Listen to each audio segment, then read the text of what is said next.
Now I'm blessed, very blessed. So this guy runs up to me and tells me that Alex Jones is paid opposition because I'm wearing an Alex Jones shirt, and that I should look up the Van Allen radiation belts and flat Earth. That was a huge blessing.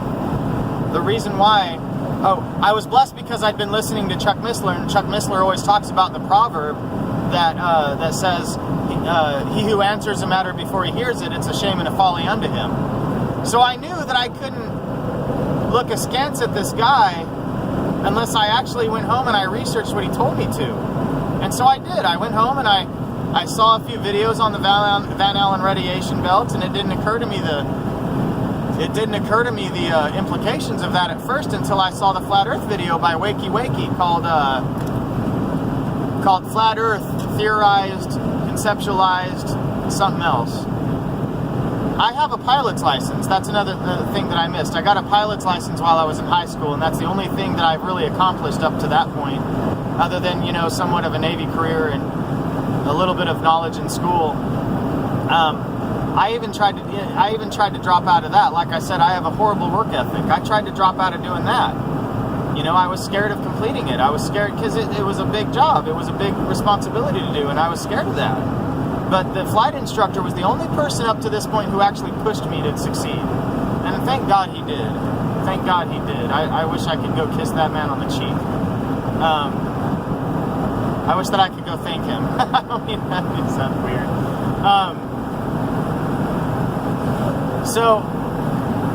But part of my flight training was flight navigation, and there was some stuff that I was confused about that didn't make sense to me. If we're on a globe, why do I have to make an arc? If I take a straight line from here to there, that's still flying in a straight line around the globe. That's the shortest possible distance still, So I was confused about that, and there was a few other things. Well, Wakey Wakey talked about some of that in the video, and my jaw was on the ground. I was like, these really were valid questions. They told me they were stupid questions. Holy moly. So, the next video was Rob Skiba, and the reason I clicked on it was because I had seen some of his stuff because of the Nephilim before, and I was like, Rob Skiba! I know this guy. I haven't seen his stuff in a few years, but I remember this guy. So I looked at the video, and he was being interviewed by Josh Peck on the Sharpening for about 3.5 hours. And meanwhile, I told my brother whenever I was at the park that I was going to go look into Flat Earth and the Van Allen radiation belts, and my brother called me, like yelling, like, this is a lie from Satan, this is a rabbit hole, blah, blah, blah, you don't want to do this. And I was like, bro, I can't. You know what Chuck Missler talks about? Because he listened to Chuck Missler too. I was like, you know what Chuck Missler talks about, man? We can't dismiss a matter before hearing it out. And so he looked at the videos that I watched too. I didn't know that he was, but he did. He texted me. I was convinced after that second video that we weren't living on a spinning ball, which was very heartbreaking because that means that the implications of the Van Allen radiation belt means that we didn't go to the moon. Let me tell you, that broke my heart. That broke my heart. My brother sends me a text message the next morning saying, I don't know how you come across the information you do, but keep going because this knowledge has revolutionized my life. See, he calibrates very small parts for aircraft for the Air Force. He showed me the surface that they work on, and it's flat. It's very flat, so flat that if you put something on top of it, it will suction cup it in, and you have to slide it off of it to get it to come off. That's how flat it is, like precision machine flat. He said that this knowledge has made his job much simpler. I don't know how. I mean, I can kind of get an idea, but that's what he told me. I was like, wow, my brother that was yelling at me last night now believes what I was looking into. That's cool. So he texts me a few weeks later, or he calls me and he tells me to look at my Facebook Messenger. Look at a message he sent me. He goes, click that link and read that blog. It was a blog from Rob Skiba, and at the very bottom he had linked Identity Crisis by Jim Staley. And so I'm in my cups at this time. By the way, I'm drinking, smoking weed, getting meth as much as possible. I'm still in the nasty. So in my drunken and high stupor, I listened to this, and I didn't fully understand what was going on, but I was going more on my brother's knowledge than mine. But it was that important that I retained the fact that it was important and that I really needed to study this with a fine-tooth comb. So December of 2015 rolls around, and I get meth, and I get meth, and I get meth, and I'm up for 8 days. 8 days on this stuff, doing bad stuff on the computer.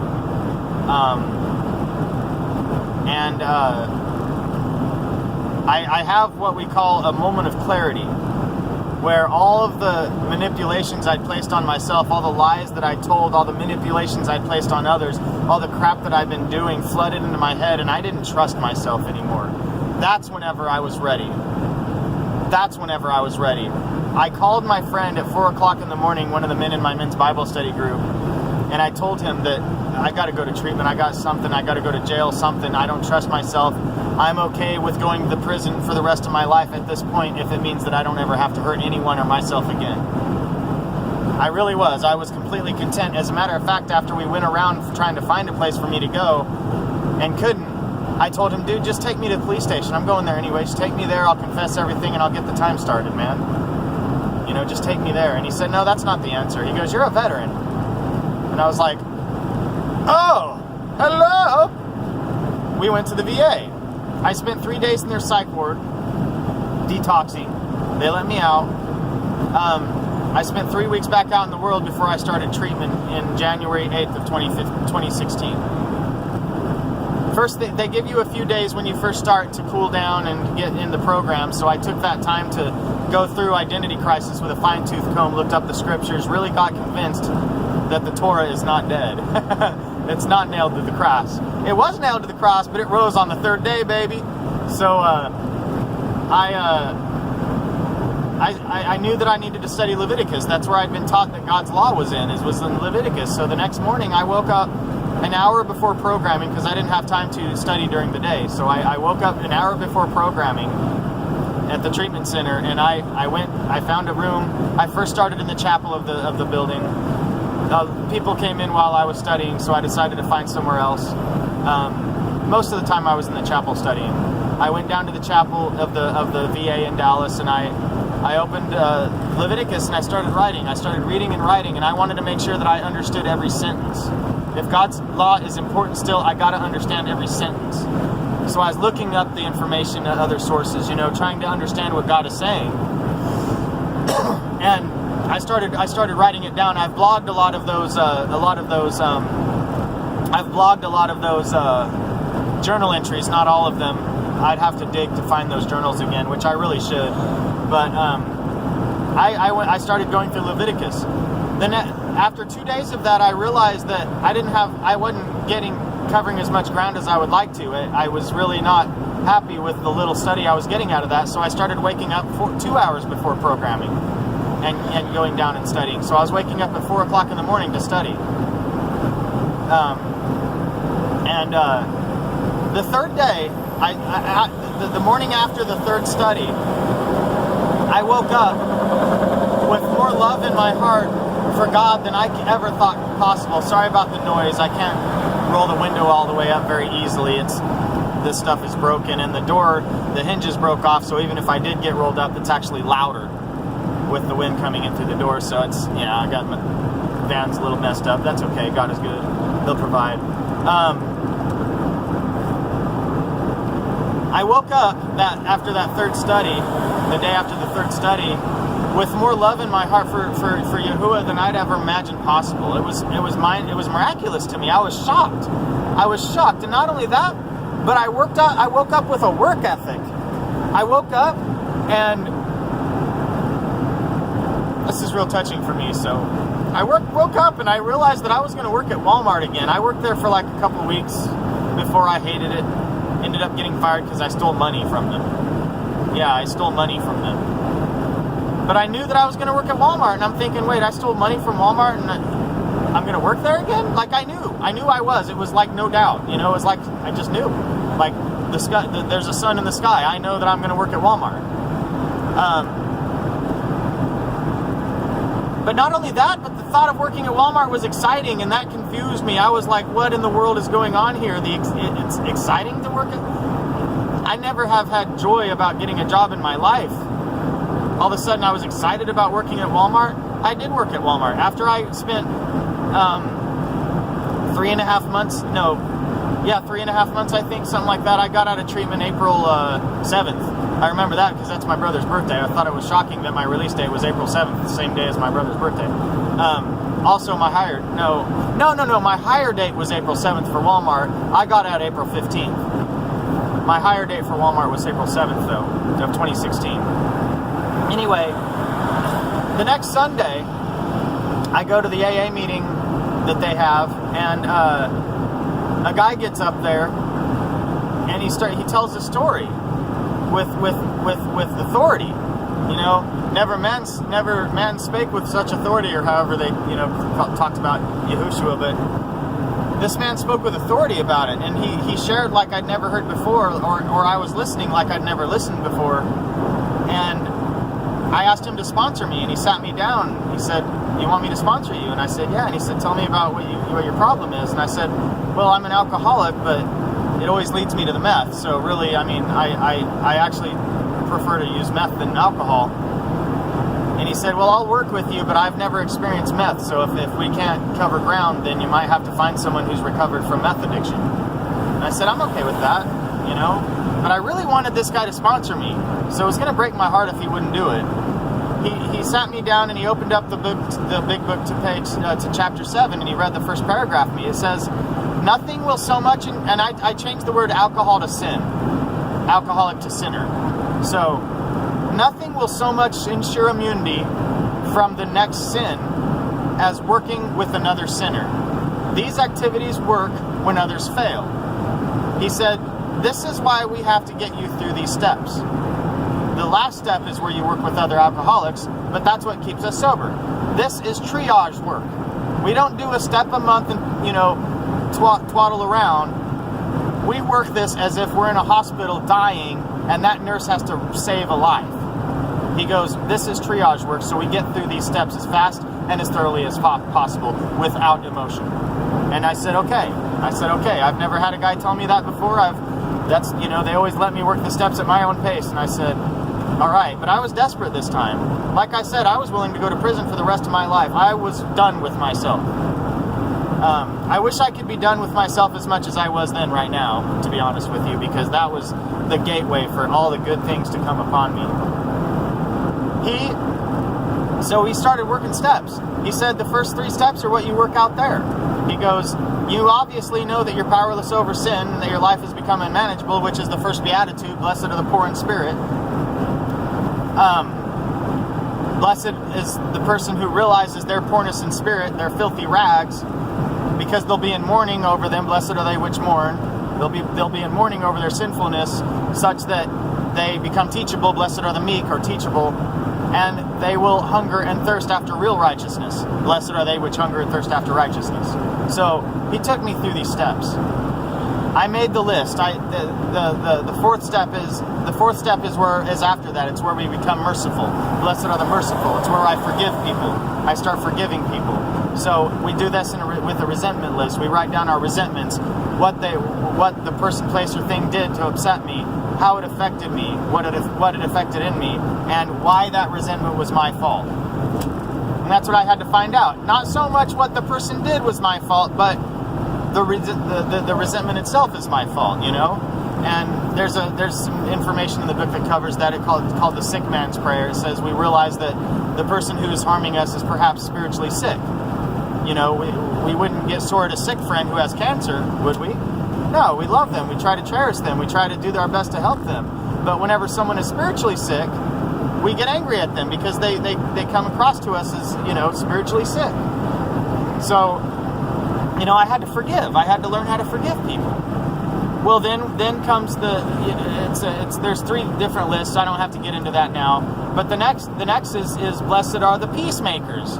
What does that mean? That means I seek others' forgiveness. I go making right what I've done wrong. I go making peace with those that I've harmed. So I made a list of all persons I'd harmed and became willing to make amends to them all.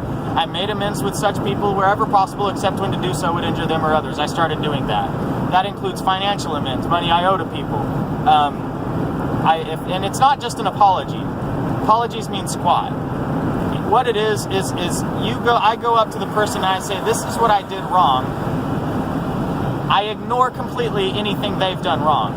Even if what they did wrong caused me to do them wrong, I ignore what they did. This is my heart that I'm trying to fix, not theirs. So I say, this is what I did.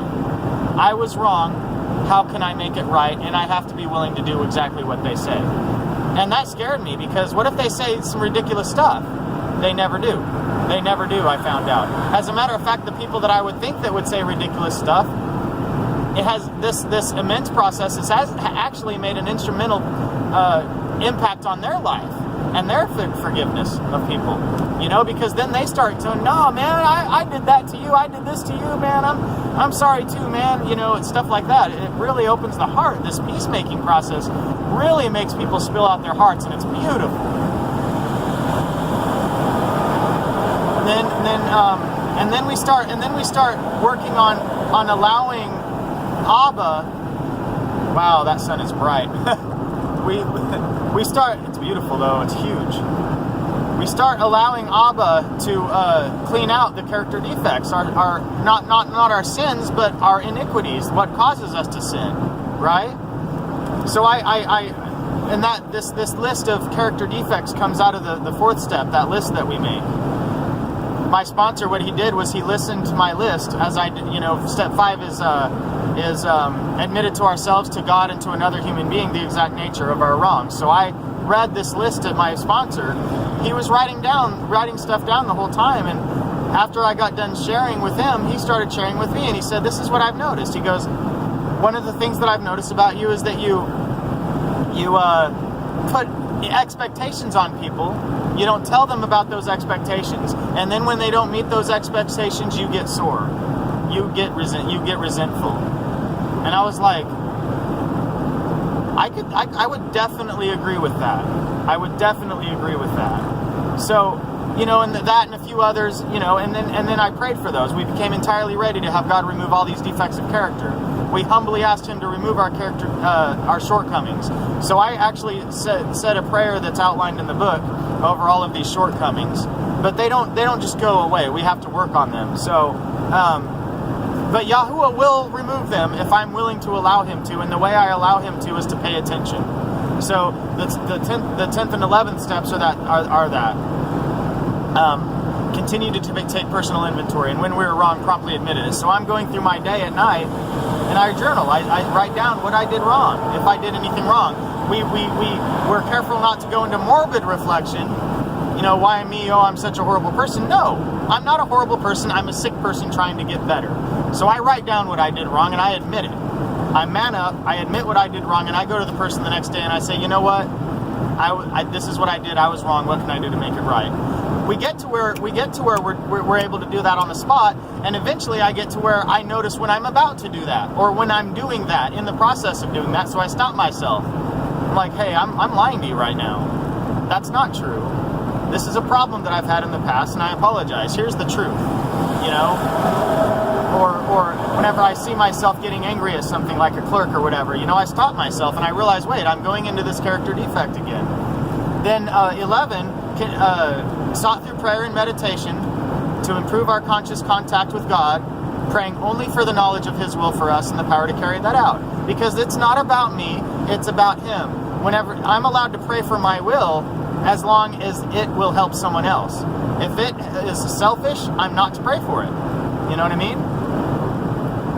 So, and this is a process in healing. You know what I mean? This is triage work. So, I'm doing this daily. At night I write down my daily activities, what I did wrong, what I did right. And then I go. The next day I improve upon what I did right, and I correct what I did wrong. Well, in the morning I wake up, I make a plan.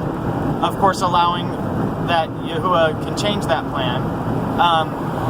And I go about my day according to plan, and I write down, once again write down the people I owe amends to, and I seek to make amends to those people, and yada, yada, yada, so I'm working on allowing Yahuwah to correct my heart. I'm not correcting it, I'm allowing Yahuwah to. And then step 12, having had a spiritual awakening as a result of this new relationship with God, we tried to carry the message to other sinners and to practice these principles in all of our affairs. Now, if I'm doing that, the last Beatitudes come into play. Those are the somewhat scary ones. Those are the promises that if we're living for Yahushua, we are going to be persecuted in His name. Sorry, I just got a message from a guy that's been trying to convince me the earth isn't flat. He's got a tough one for me. Anyway, so meanwhile, I'm going through this treatment. I'm also sharing with people what I've learned about the earth and waking other people up. And I'm noticing the architecture of the VA. The original building is, both the original building and the new building are very occultic in nature. I was going to produce a video about them, but I never did. Occultic symbolism all over the place. Well, I get out of treatment. And I move into a sober living house. And I'm still doing the thing, I'm still doing it, journaling and stuff like that. And all this uncomfortable work became comfortable because I started getting the results of it. I started getting serenity. We call it shalom. I started getting peace. I started feeling love. I started not being angry at people all the time. I started actually loving them despite the stuff they're doing, All these changes are taking place to me, and it's miraculous. Well, my brother and I decide to try out a game called Star Wars: The Old Republic, and everything stops. Everything stops. I end up moving back to Wichita Falls, and I ended up relapsing after a year and a half of sobriety on marijuana. I discovered kratom in the process, and I lied to myself and thought, I was fine for a year and a half without pain pills or anything, except for whenever I got hurt at work, which once I did decide to stop taking Advil and Tylenol and all those things at the same time, trying to get rid of the pain, the shoulder started healing. I just had to go through some pain to let it heal. Those Advil, Tylenol, all those things, they stop the body from healing. The healing process slows way down. So that pain lasted a lot longer than it should have. But I still have a little bit of pain in my shoulder from time to time, but it's nothing that a little bit of stretching and lifting up some weights, moving around doesn't help with. I also don't know anybody else who is Torah observant. I don't know anybody else in person who are flat earthers. I know that we have to make disciples, and I could have built communities. I could have made disciples, but I got back on the video games, and so everything else took a nosedive. Although the fellowship didn't. I got involved with Messianic Torah Observant Israel, and he announced one Shabbat that he was going to be on a show called Now You See TV, talking about the shofar. That didn't work, did it?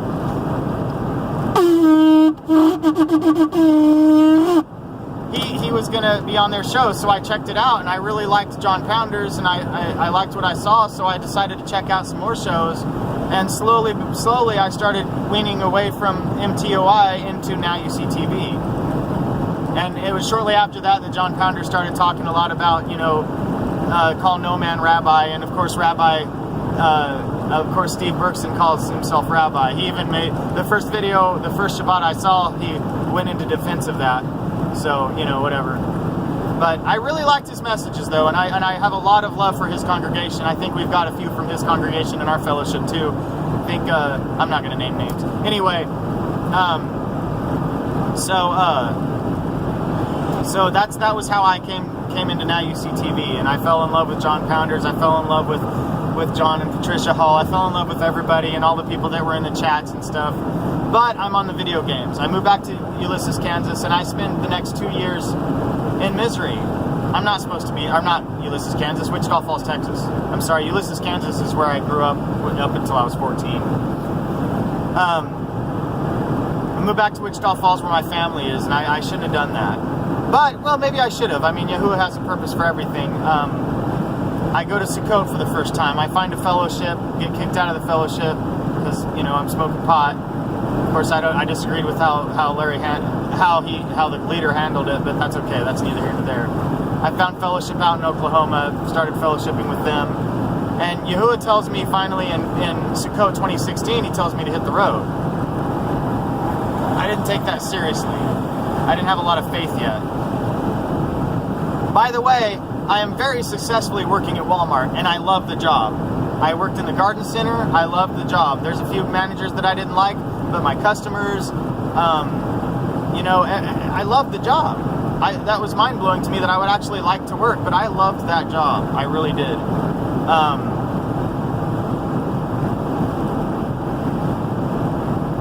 I ended up quitting whenever I got an increase in benefits from the VA, because it was, now I'm making more than that plus my previous benefits, so I decided to quit the job. I had a manager that liked to retaliate, and it was really unpleasant. Whenever I moved to Wichita Falls, it was completely different. Most of the coworkers didn't get along with me. They didn't get along with each other, so they treated me horribly at work. I also had a lot of coworkers that absolutely loved me too, so I can't say that it was completely unpleasant. I had coworkers in the garden center who didn't like me, and I had coworkers in the garden center who loved me. When I was in Bonham, before I moved back to Wichita Falls, we were like a tight team. We called ourselves the A-team because we got jobs done faster than anybody else in the store, man. They asked us to do a job, we got it done quick. Matter of fact, we completely rearranged the outdoor portion of the garden center 3 times in one day because the manager kept changing his mind. This is work that would have taken us 2 days to do one time, the rearrangement one time in Wichita Falls, because of the contention between us. And I tried to get along with them. I was nice to them even though they were mean to me. I even got one of the guys that treated me poorly, I even got him a gift from the VA because he was a veteran too, and he hated me even more for getting him a gift. Go figure. But I quit that job, and I got even deeper into marijuana use again, and into the video games. I'm not watching near as, I haven't caught a live show very often since that time, before that time, on Now You See TV. Sukkot 2017 rolls around, and Yahuwah once again telling me, get on the road, bro, get on the road. Go serve me, get out of your comfort. I take him seriously this time, except not seriously enough. I spend the next 6 months preparing.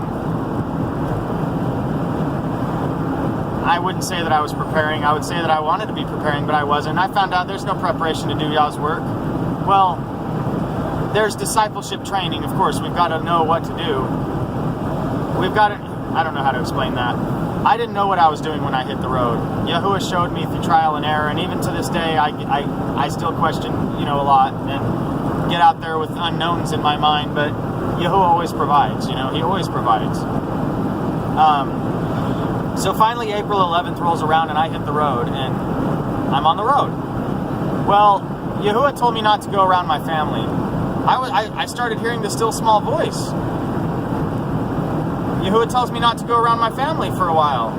I didn't take him seriously enough. I kind of reasoned myself into a way that I could still see them, and so I went and visited my family after a month and a half on the road, and my brother, I'm not blaming my brother, his pride is heavy, and his pride crushed my heart.